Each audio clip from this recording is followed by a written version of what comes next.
చాలా మందికి ఆస్టియోపోరోసిస్ ఒకటి, మాకు సర్వైకల్ పెయిన్ వస్తుంది అని మాట్లాడుతూ ఉంటారు. ఒక్కొక్కటి డిస్కస్ చేద్దాము.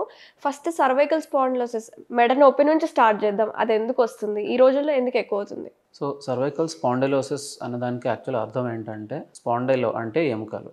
సో స్పాండిలోసిస్ అంటే ఎముకల అరుగుదల. So that is the most basic definition అనమాట మనకి. సో ఈ బోన్స్ అనేవి ఏజ్ రిలేటెడ్గా యూజువల్గా ఏమవుతుందంటే నెమ్మదిగా అరగడం మొదలవుతాయి. సో బోన్స్కి వాటి మధ్యలో ఉండే డిస్క్లకి ఈ డీజనరేటివ్ చేంజెస్ అంటే అరుగుదల చేంజెస్ ఎప్పుడైతే వస్తాయో అప్పుడు ఏమవుతుందంటే వాటి స్మూత్ మూమెంట్ అనేది తగ్గుతుంది. ఈ స్మూత్ మూమెంట్ తగ్గడం వల్ల మనకి పెయిన్ వస్తుంది అనమాట. సో దాన్నే సర్వైకల్ స్పాండిలోసిస్ అంటాం. దానివల్ల నెక్ పెయిన్ వస్తుంది. ఓకే. సో ఈ రోజుల్లో పెరుగుతుంది అనే దానికి మనకి చాలా కామన్గా తెలిసింది ఏంటంటే నెక్ అంటాము. సో ఏమవుతుందంటే ఎక్కువగా ముందరికి బెండ్ అయి ఉండడం.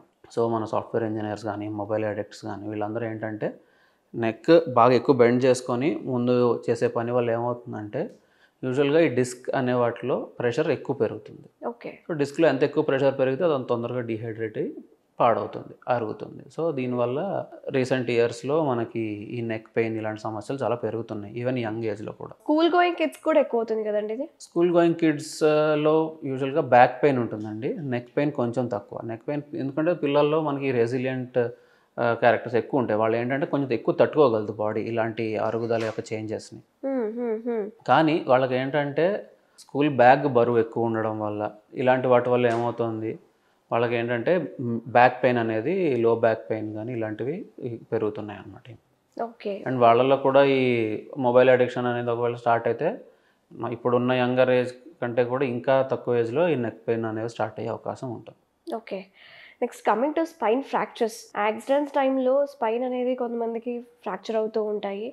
బట్ వన్స్ స్పైన్ ఫ్రాక్చర్ అవుతే మళ్ళీ మనము నార్మల్ పొజిషన్కి తీసుకురాగలుగుతామా? సో స్పైన్ ఫ్రాక్చర్ అనేది ఏంటంటే అండి దాంట్లో న్యూరలాజికల్ స్టేటస్ అంటే స్పైన్ మధ్యలో ఉండే నరం స్పైనల్ కార్డ్ ఎంత డ్యామేజ్ అయింది అనేది ఇంపార్టెంట్. యూజువల్గా ఏమవుతుందంటే కొంచెం లో ఎనర్జీ ఇంజరీస్ అంటాము. అండ్ కొంతమంది లక్కీగా వాళ్ళకి మేజర్ ఫ్రాక్చర్స్ కాకుండా కొద్దిగానే విరిగితే అండ్ విరిగినప్పుడు ఆ స్పైన్ యొక్క పార్ట్స్ ఎక్కువ వంగిపోయి లేదా ఎక్కువ కదిలిపోయి స్పైనల్ కార్డ్ మీద ప్రెషర్ పెట్టకపోతే నర్వ్స్ అనేవి బాగానే ఉండి కాళ్ళు కానీ మెడ దగ్గర అయితే కనుక చేతులు కాళ్ళు కానీ నార్మల్ మూమెంట్స్ అయితే ఉంటాయి. కానీ కొంతమందికి ఏమవుతుందంటే స్పైనల్ కార్డ్ మీద ఎఫెక్ట్ పడుతుంది. ఆ విరిగిన పీసెస్ ఏవైతున్నా వెళ్ళి స్పైనల్ కార్డ్ మీద గుచ్చుకోవడము అండ్ స్పైనల్ కార్డ్కి తగినంత స్పేస్ లేకపోవడం దాన్ని ప్రెస్ చేసేస్తే సో అప్పుడు స్పైనల్ కార్డ్ డ్యామేజ్ అయ్యి కాళ్ళల్లో చేతుల్లో మనకి వీక్నెస్ రావచ్చు. ఈ వీక్నెస్ కూడా 100% ఉండవలసిన అవసరం లేదు. దీంట్లో గ్రేడింగ్స్ ఉంటాయన్నమాట. సో ఏఐఎస్ ఇంజరీ గ్రేడింగ్ అంటాము. అందులో ABCD అని ఉంటాయి. సో ఏ అంటే కంప్లీట్ ఇంజరీ. సో ఎక్కడైతే ఫ్రాక్చర్ అయిందో దాని కింద నుంచి మనుషులకి స్పర్శ తెలియదు, మూమెంట్ ఉండదు అండ్ యూరిన్ ఇంకా మోషన్ యొక్క సెన్సేషన్ తెలియదు. సో ఇదేంటంటే అన్నిటికంటే ఎక్కువ సివియర్.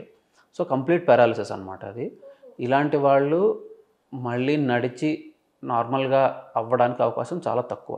ఎందుకంటే ఇప్పటిదాకా సైంటిస్టులు కానీ డాక్టర్స్ కానీ అంతా చేసిన స్టడీస్ ప్రకారము లెస్ దాన్ 5 to 10% వాళ్ళు ఇంత కంప్లీట్ జీరో నుంచి ఎంతో కొంత పవర్ వాళ్ళ కాళ్ళల్లోకి మళ్ళీ వచ్చి యూరిన్ కంట్రోల్ కానీ ఇవన్నీ మళ్ళీ రావడం అనేది చూశారు. సో ఇలాంటి ఇంజరీ వస్తే అది చాలా కొంచెం కష్టమైన విషయం అనమాట.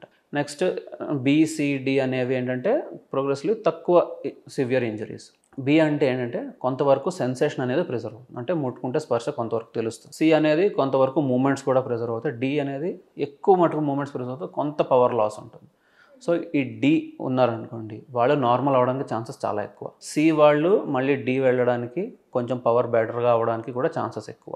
కాబట్టి ఎంత ఎక్కువ సివియర్ ఇంజరీ ఉంటే నార్మల్ అవ్వడానికి అంత తక్కువ ఛాన్స్ అనమాట. సో ఏది ఏమైనా కూడా ఫ్రాక్చర్ అయ్యింది అంటే దాని అర్థం బోన్ అనేది కదులుతుందని. సో ఫ్రాక్చర్ అయినప్పుడు ఈ నరం మీద ఉండే ప్రెషర్ని తీయడం ఒకటి, రెండోది బోన్ కదలకుండా దాన్ని ఫిక్స్ చేయడం ఒకటి. ఇవి చాలా ఇంపార్టెంట్. ఓకే. వన్స్ స్పైన్కి కనుక ఇంజురీ అయితే కొంతమంది బెడ్ రిడన్ అయ్యే అవకాశాలు కూడా ఉంటాయి కదండి? అవునండి. సో ఈ కంప్లీట్ పారాలిసిస్ అనేది వచ్చిందంటే కనుక ఒకవేళ బెడ్ రిడన్ అవుతారు. కానీ బెడ్ రిడన్ అంటే వాళ్ళ కాళ్ళు పనిచేయవు అనేది మాత్రమే దాని ఉద్దేశం. ఫుల్గా పారాలిసిస్ వచ్చిన తర్వాత కూడా వాళ్ళు మిగిలిన కొన్ని మాధ్యమాల ద్వారా వాళ్ళు they can lead a full life అనమాట. అంటే పారాలసిస్ వచ్చినంత మాత్రం మంచంలోనే ఉండాలని లేదు, వీల్ చైర్లో ఉంటారు. అండ్ మన పారాలింపిక్స్ చూస్తున్నాం, వీల్ చైర్ స్పోర్ట్స్ అని, అండ్ వీల్ చైర్లో ఉన్న వాళ్ళు మిగిలిన ఆఫీసెస్కి వెళ్ళడానికి అన్నిటికీ అవకాశం ఉంటుంది. వాళ్ళ కాళ్ళు పనిచేయవ అనేది ఒక్కటే ప్రాబ్లం. కానీ వాళ్ళు కనుక ఆలోచించి వాళ్ళు కనుక విల్ పవర్తో ఉంటే కనుక డెఫినెట్లీ వాళ్ళు నార్మల్గా కూడా పని చేయగలరు. అది సో యూజువల్గా స్పైన్ని స్ట్రాంగ్గా ఉంచుకోవాలంటే యోగా కావచ్చు, మెడిటేషన్, ఎక్సర్సైజెస్ ఇవన్నీ మీరు చెప్తూ ఉంటారు కదండి. సో ఇది కాకుండా ఇవి చేస్తూనే అంటే ప్యారల్గా ఇవి చేసుకుంటూ డైట్ ఫాలో అయ్యి అలాగే ఇంజరీ ఉన్నప్పుడు మెడికేషన్స్ తీసుకుంటే రికవర్ అయ్యే ఛాన్సెస్ ఉంటాయంటారు? డెఫినెట్లీ అండి. సో మనకి బాడీ అనే దానికి ఎప్పుడైనా సరే హీల్ అవ్వడానికి టైం ఇవ్వాలి. నార్మల్గా కూడా శరీరాన్ని ఒక కండిషన్లో పెట్టుకొని ఏదైనా చిన్న చిన్న ఇంజరీస్ అయినా కూడా తట్టుకునే విధంగా దాన్ని మనం తయారు చేసుకోవాలి. దానికోసమే మీరు ఇప్పుడు చెప్పినట్టు డైట్ కానీ, రెగ్యులర్ ఎక్సర్సైజ్ కానీ, యోగా ఇలాంటి ఫ్లెక్సిబిలిటీ ఎక్సర్సైజెస్ కానీ ఇవన్నీ చేసుకుంటూ ఉన్నా కూడా సడన్గా ఎప్పుడైనా ఎవరికైనా ఇంజరీస్ అవ్వచ్చు. ఇంజరీస్ అయినా కూడా ఏంటంటే పోస్చర్ అనేది కరెక్ట్గా పెట్టుకొని పెయిన్కి సరైన మెడికేషన్స్ తీసుకుంటూ, మరి ఎక్కువ కాలం కాకుండా తగినంత మెడికేషన్స్ తీసుకుంటూ, దాని తర్వాత నెమ్మదిగా పెయిన్ తగ్గుతూ ఉండే టైంలో ఎక్సర్సైజ్లు అవి స్టార్ట్ చేసుకొని అండ్ స్ట్రెంగ్త్ అనేది గ్రాడ్యువల్గా బిల్డప్ చేసుకుంటే ఖచ్చితంగా మన స్పైనల్ పెయిన్ నుంచి, బ్యాక్ పెయిన్ నుంచి మనము విముక్తి చెందవచ్చు. ఓకే. యూజువల్గా అయితే మనం హ్యాండ్స్ అలాగే లెగ్స్ని బాగా యూస్ చేసుకుంటాం డైలీ లైఫ్ యాక్టివిటీస్లో. బట్ స్పైన్ని మాత్రం అంత ఎక్సర్సైజ్లో కావచ్చు మజిల్ స్ట్రెంథనింగ్ అనేది చేయట్లేదు. సో ఎవ్రీ పర్సన్ ప్రతి ఒక్కళ్ళు స్పైన్ ప్రాబ్లమ్స్ రాకుండా ఫ్యూచర్లో 20 ఇయర్స్ తర్వాత కావచ్చు, తర్వాత ఫ్యూచర్లో రాకుండా ఉండాలంటే స్పైన్కి ఎటువంటి ఎక్సర్సైజ్ చేసుకోవాలి? సో మన స్పైన్ అనేది శరీరంలో ఎక్కువ వెయిట్ని కాళ్ళకి ట్రాన్స్మిట్ చేస్తుంది. సో ఇది చాలా ఎక్కువ వెయిట్ దీని మీద పడుతూ ఉంటుంది. దీనికోసము ఈ వెయిట్ని భరించేందుకు స్పైన్కి పైనుంచి మన మెడ దగ్గర నుంచి కింద దాకా కూడా కొన్ని మజిల్ గ్రూప్స్ అనేవి దాన్ని సపోర్ట్ చేస్తాయి. సో ఈ మజిల్స్ని మనము బలంగా ఉంచుకోవాలి. అప్పుడు లోపల ఉన్న బోన్ అనే దానికి సపోర్ట్ దొరికి ఇంజరీస్ అయినా కూడా లేదంటే డీజనరేషన్ అవ్వకుండా, డీజనరేషన్ అనేది స్లో అయ్యేలాగా దానికి హెల్ప్ వస్తుంది. ఓకే. సో చాలా కామన్గా ఈజీగా అందరికీ అందుబాటులో ఉండే ఎక్సర్సైజ్ స్పైన్ కోసం ఈజ్ వాకింగ్. సో వాక్ అనేది మన యాంటీ గ్రావిటీ మజిల్స్ అంటాం. అంటే మన మనిషి నిటారుగా నిలబడడానికి ఏ మజిల్స్ అయితే ఉపయోగపడతాయో అవన్నీ యాంటీ గ్రావిటీ మజిల్స్. వాటిలో స్పైన్ మజిల్స్ కూడా చాలా ఇంపార్టెంట్, వెనక వైపు ఉండే మజిల్స్. సో ఈ మజిల్స్ అన్నింటినీ మంచి ఎక్సర్సైజ్ దొరకాలి వాటికంటే వాకింగ్ అనేది ఈజియెస్ట్ మన అందరికీ కూడా. అదే కాకుండా వాకింగ్ నుంచి కొంచెం ముందుకెళ్తే జాగింగ్ అండ్ రన్నింగ్, ఇది కాకుండా అవకాశం ఉన్నవాళ్ళు స్విమ్మింగ్. సో ఇలాంటి స్పోర్ట్స్ అన్నీ కూడా మన బ్యాక్ మజిల్స్కి మంచి ఎక్సర్సైజ్. సో దీంతో పాటు పోస్చర్ కేర్ అనేది ఎప్పుడైనా సరే కూడా మనం కంటిన్యూస్గా తీసుకుంటూ ఉండాలి.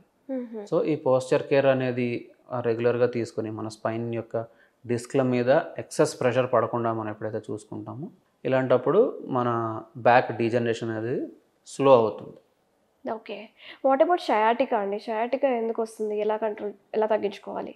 సో సయాటికా అనేది మన కంటికి తెలిసి ఒక సిమ్టమ్ అండి బేసికలీ. సయాటికా అంటే నడుము నుంచి కాలు దాకా కింద దాకా వచ్చే షూటింగ్ పెయిన్, నరం నొప్పి బేసికల్లీ. ఇది ఎందుకు వస్తుంది? స్పైన్లో మనం ఇందాక అనుకున్నట్టు బోన్స్ ఉంటాయి, వెన్నుపూసలు ఉంటాయి. వాటి మధ్యలో మన మూమెంట్కి తగినట్టు రేంజ్ ఆఫ్ మూమెంట్ రావడానికి డిస్క్స్ ఉంటాయి.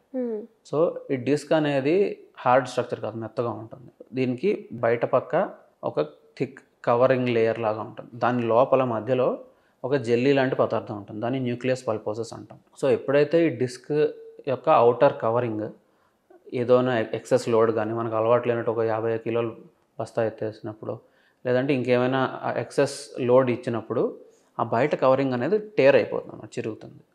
అప్పుడు ఈ లోపల ఉండే ఈ జెల్లీ లాంటి పదార్థం బయటకు వచ్చేస్తుంది. సో ఆ బయటకు వచ్చి బయట ఏముంటాయి, జస్ట్ పక్కనే దానికి నరాలు ఉంటాయి. స్పైనల్ కార్డ్ నుంచి బయటకు వచ్చే స్పైనల్ నర్వ్స్ ఉంటాయి. సో ఈ నరాల మీద ఈ జెల్లీ అనే పదార్థం వెళ్ళి దాని మీద ప్రెషర్ ఇస్తుంది.